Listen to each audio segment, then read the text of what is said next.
রাষ্ট্রপক্ষের আইনজীবীও আজকে বলছেন যে আনসারের পোশাক পরে নাশকতায় অংশ নেয় আওয়ামী লীগের দোসররা। আপনি কিভাবে দেখছেন? সরকারের বয়স 15 থেকে 18 দিন হলো না, 15 মাস না, 1 মাসও না, একেবারে তারা এখনো মনে হয় তাদের রুমও সাজাতে পারে নাই, সেই সরকারের সবকিছু বুঝেও নিতে পারে নাই।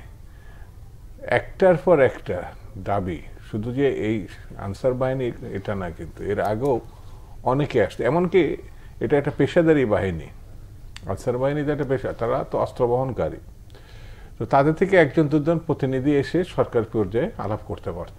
সেই আলোচনা হয়েছিল, 7 জনের এক প্রতিনিধি হয়েছে। তাহলে আমি কেন পুরা বাহিনী নিয়ে মার্চ করার একটা পরিকল্পনা নিব?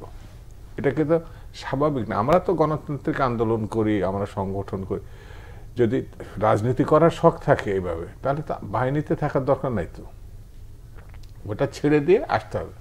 এখানে অনেক কথা ভাবে প্রচলিত আছে যে এর 40,000-এর কাছাকাছি সদস্যর 29,000-ই একটা বিশেষ জেলার। আমার তো ধারণা হচ্ছে সরকারের একটা নির্দিষ্ট জেলার না হলো সরকারি দলের, এটা আমি এই কারণে বলছি যে সারা দেশ থেকে যে সরকারি দলের যুব ছাত্র, এই যে একটা নতুন পোশাক, পাট ভাঙা পোশাক, আদৌ তারা চাকরিজীবী কিনা তাতেও সন্দেহ থাকতে পারে। এই বিশৃঙ্খলা কেন? আমরা শুনছিলাম উনি আইনজ্ঞের দীর্ঘদিনের মানুষ, যে চিফ জাস্টিস যে ফুলকোর্ট মিটিং ডাকছিলেন, সেটা স্বাভাবিক বলে কেউ ওই মুহূর্তে ওই সময় মনে করে নাই।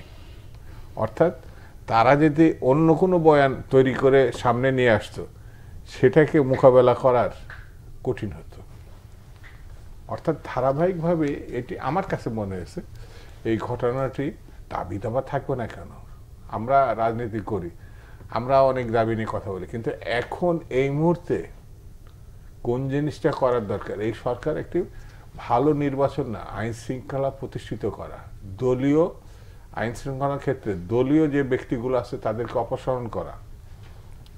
একেবারে এই 15 বছরে শুধু দলীয়করণ, ওই 5,000 লোক না, দেখা গেল 1 লক্ষ আইন শৃঙ্খলা বাহিনীর অর্ধেকেরও বেশি হচ্ছে দলীয় দৃষ্টিভঙ্গিতে আসছে, প্রশাসনিকভাবে আসছে, ব্যবসার ক্ষেত্রে আসছে। এমন কোনো শ্রেণী পেশা নাই যেখানে এরা দখল করে নাই। সেই জন্যে আমার কাছে মনে হয় উপযুক্ত সিদ্ধান্তের প্রেক্ষিতে এই ঘটনা শেষ হয়েছে, এই কথাটা আমি বলবো না। আরো অনেক ফ্যাক্টর নানান দিক থেকে তৈরি হতে পারে এবং হওয়ার সম্ভাবনা আছে। এটা এই সরকারটা একটি ব্যতিক্রম সরকার, অন্তর্বর্তীকালীন সরকার, মানে ঠিক অন্য সরকারগুলোর সঙ্গে তুলনা করা ঠিক হবে না।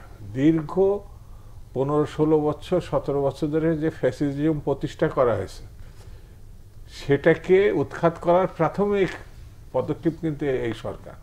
আরো অনেক কাজ বাকি আছে এই দেশে, আরো অনেক কাজ। আমরা 52 বছরের ভিতরে যে একটা স্বপ্ন দেখছি গণতান্ত্রিক বাংলাদেশের, স্বাধীন বাংলাদেশের, মানুষের অধিকারের বাংলাদেশের, সেই স্বপ্নটা কখনো কখনো উকি মারছে, কিন্তু সেটা অঙ্কুরে বিনষ্ট করে ফেলেছে। এখন আবার এই স্বপ্নটা সামনে আসছে।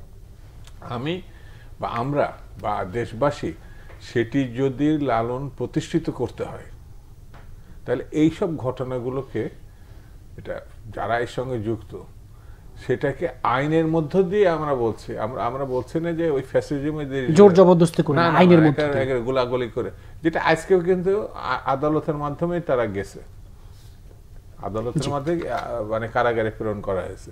কিন্তু আমাদের সময় দেখা গেছে, এবং সর্বশেষ যেভাবে নির্দয়ভাবে দমানোর চেষ্টা হয়েছে, আর ওই সময়গুলোতে কোনো মামলা টামলা নেই, রাজনৈতিক কর্মী বিরোধী দলের হলে একটা মামলা দিত, পুলিশই বলতো ঘটনার দরকার নেই, গায়েবী মামলা বলে। আমাদের বহু রাজনৈতিক কর্মী, সহকর্মী, নেতা, যাদের এখনো পর্যন্ত খোঁজ নাই, হ্যাঁ, তাদের আমরা জানিই না। আর আমরা কিছু তো ছিলামই জানা, কিন্তু ঘটনা ঘটলে আমাদেরকে জেলখানায় গিয়ে নিয়ে যাওয়া হতো। কিছু রাজনৈতিক নেতা ছিলেন দিনের পর দিন তারা জেল খেটেছেন। তো সেই জন্য আমি বলবো, যে পরিস্থিতির উদ্ভব হবে না কেন, দেশবাসীকে, রাজনৈতিক নেতৃবৃন্দকে, সহকর্মীদেরকে, কর্মীদেরকে সজাগ থাকতে হবে, সতর্ক থাকতে হবে।